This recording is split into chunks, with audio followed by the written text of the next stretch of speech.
Hey everyone out there, fellow friends, martial artists, etc. Hope you're having a fantastic day, evening, whatever time it happens to be for you when you see this. I had this thought that's been bouncing around in my head for a while, and I figured I would share it. And I may revisit this topic, I may address it further and expound on some of these points in the future as the channel grows and if there's any interest. But this is the basic question of, is judo for me?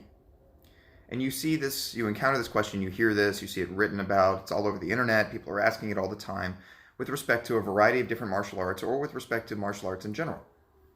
Now I'm just going to restrict this to judo for now, and this is just based on my interpretation and my perspective. This should not be seen as universal. There are going to be other people with different experiences, but this is what I've seen, and maybe it can be of some use to you.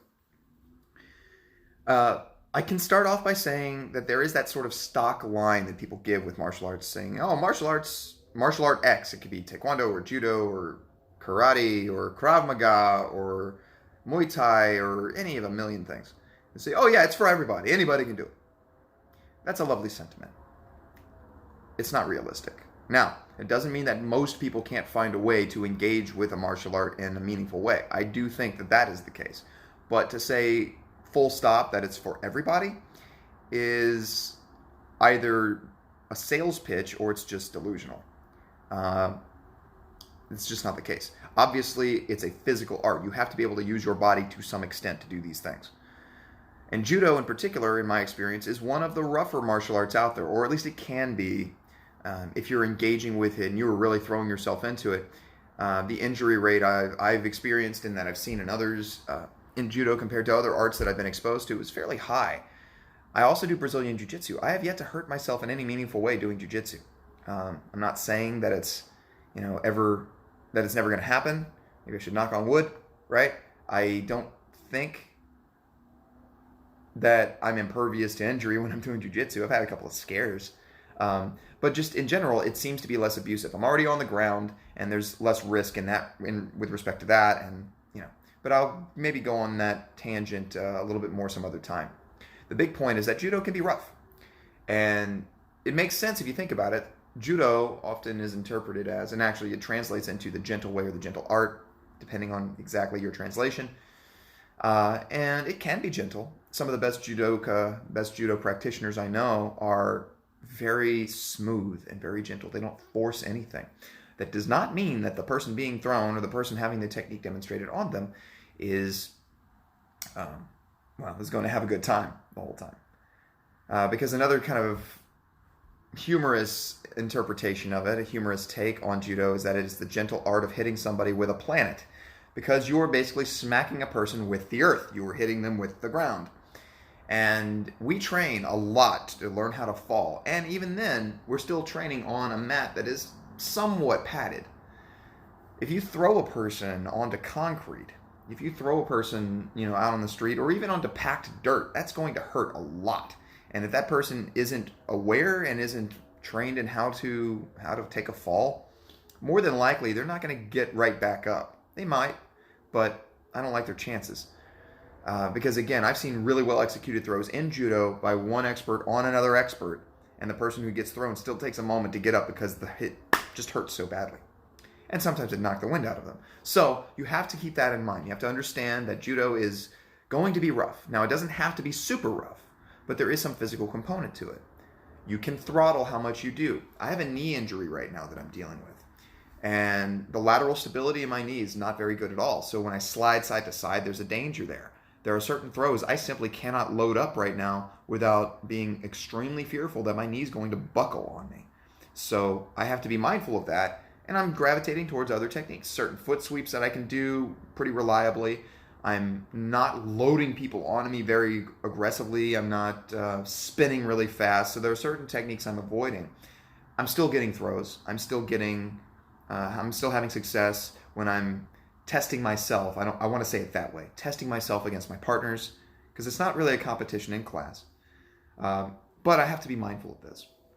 If you're really short, you're going to have certain techniques you gravitate towards. If you're really tall, you're probably going to have a very different repertoire. There may be some overlap, there should be some, but there's going to be a lot of difference as well. If you have a joint that's problematic. I was talking about my knee, but maybe you have a shoulder issue. Maybe you have arthritis in your fingers. I have some in mine now from all the training I've done. Or you have a foot problem or an ankle issue or a back problem, any of these things, then you're going to have to, of course, learn to modify things. And there will simply be certain techniques you cannot do, or certain techniques you cannot do in the textbook Kodokan way. And maybe some other time I'll talk more about the Kodokan and about the official list of techniques. At any rate, can you do judo? If you can walk, yes, you probably can. If you have at least one hand and you're able to stand, you can do judo. Beyond that, it's going to depend on your more specific capabilities, how coordinated you are or can become, how comfortable you are dealing with a person's body weight on top of you or having a person pushing and pulling you around. There are a variety of sort of personal comfort things because it is a grappling art. You're not staying at a distance and just taking shots at people. You're actually having to engage and put your hands on a person, and they are putting their hands on you. So psychologically, you have to be able to deal with that. I've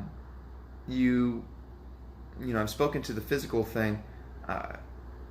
You're going to encounter different sorts of tones and different sorts of environments depending on the school that you go to or the club you're training with. Not everybody's going to be the same. Not every teacher is going to have the same areas of emphasis or the same attitude. Some will be more casual or lax. Some are going to be much more stern, maybe much harsher in terms of the training regimen, and maybe they won't want to allow people to slow down or throttle. I suggest finding a place where they respect your boundaries and your limitations. If you want to be a competitor, great. There are competition schools out there that are operating pretty much always at a very high level. Even those, though, the really good competition schools are smart enough to know that they need to dial it back sometimes. They need to kind of undulate with the training loads that they're going through. So be on the lookout for that. Find an environment that's good for you. And by good for you, I mean one that respects individual variations, respects the fact that not everybody's going to be able to do a certain technique, or not everybody's going to be able to do it exactly the same way. If you're having an injury, they should not push you to go through that injury. And if you're able to respect your body, and if you're able to pay attention to these things, I think you can have a wonderful time with judo. The biggest thing, maybe, one of the biggest things, is that you not rush. If you are worried about injuries, don't make the mistake that a lot of people have made, myself included, which is that sometimes you get a little overzealous, or you overdo your training on a given week or in a given month, and you accumulate too much mileage too quickly. Your joints can't handle it. Again, you may be able to see I get some lumpiness in my knuckles here because I have arthritis that's developed in a few of my fingers from aggressive grip fighting that I didn't take my time with. So you want to be careful with that. If you take your time to learn things really well and you're patient, and you're going to have to be patient, then I think you can have a wonderful time with judo. Every once in a while there's a prodigy who comes along and is just a natural, who's able to pick things up far more quickly. I'm not that guy. It took me probably about 4 years of training before I started somewhat regularly landing foot sweeps, which are now kind of a signature of mine. I gravitate towards those about 95% of the time that I get an ippon, which is a full point, basically a victory condition technique execution on a partner when I'm practicing in class. About 95% of those times those instances are foot sweeps because that's my style. It's easier for me. I have long legs. I don't like to lower my body under somebody.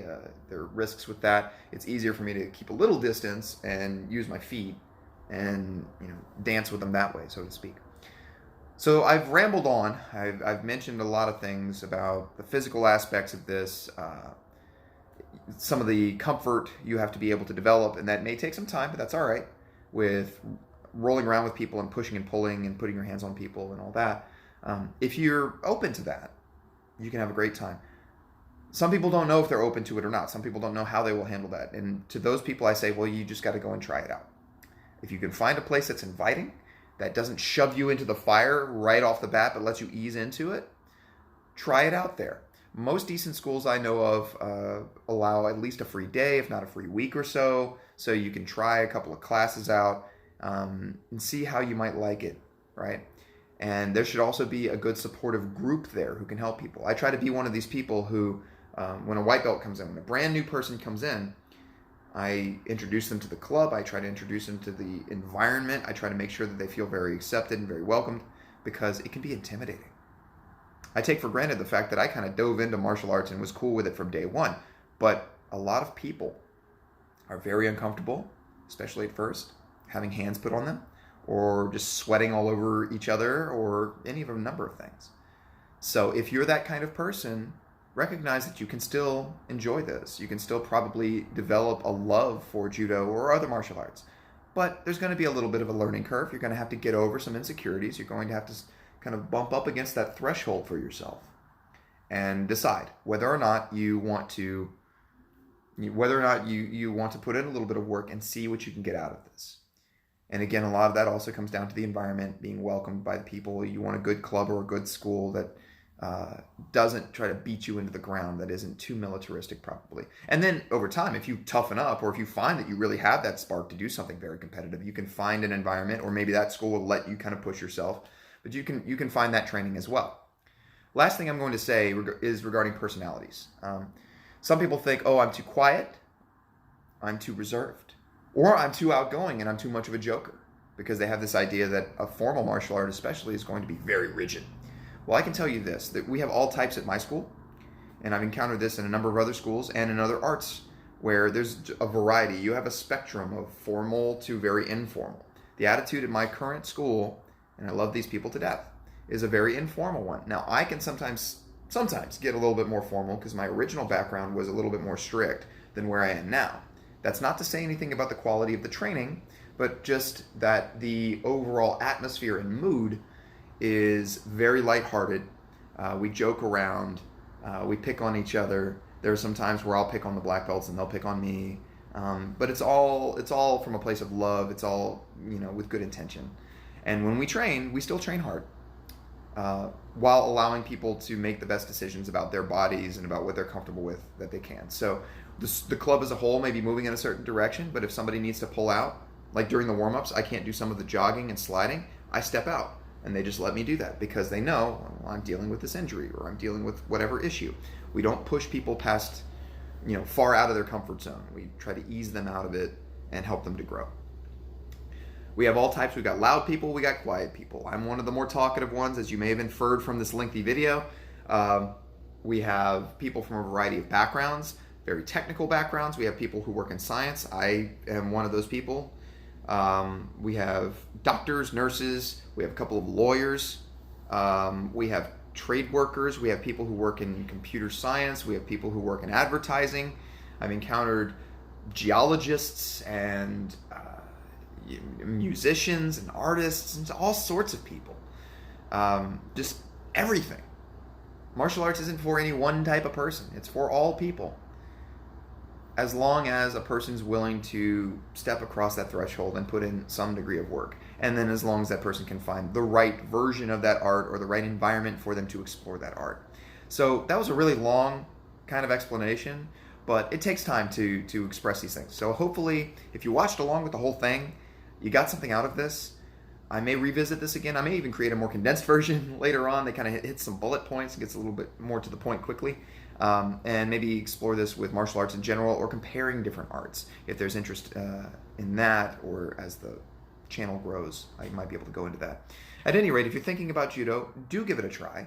As long as you can walk and put your hand, just one at least, on somebody, you're good. And I mentioned as long as you have one hand, because actually one of the people we train with has one hand. He only has one arm. And I've been flung like a rag doll by this guy. So it doesn't put him at a disadvantage. Not as much of one as you might think anyway. So you can make these things work if you're willing to. You need a certain minimal physical capacity, but then beyond that, there's a lot that you can explore and a lot that you can do. Just go in, find a good inviting place, take your time with it, and see how it feels. See if the environment is good for you, and push yourself, but be patient at the same time. That's what I have to say about that. So I hope you're doing well. Keep exploring. Stay tuned if you like any of this for more content. Make any suggestions, feel free to like the video, subscribe to the channel, and I will be back with you guys again shortly. Take care.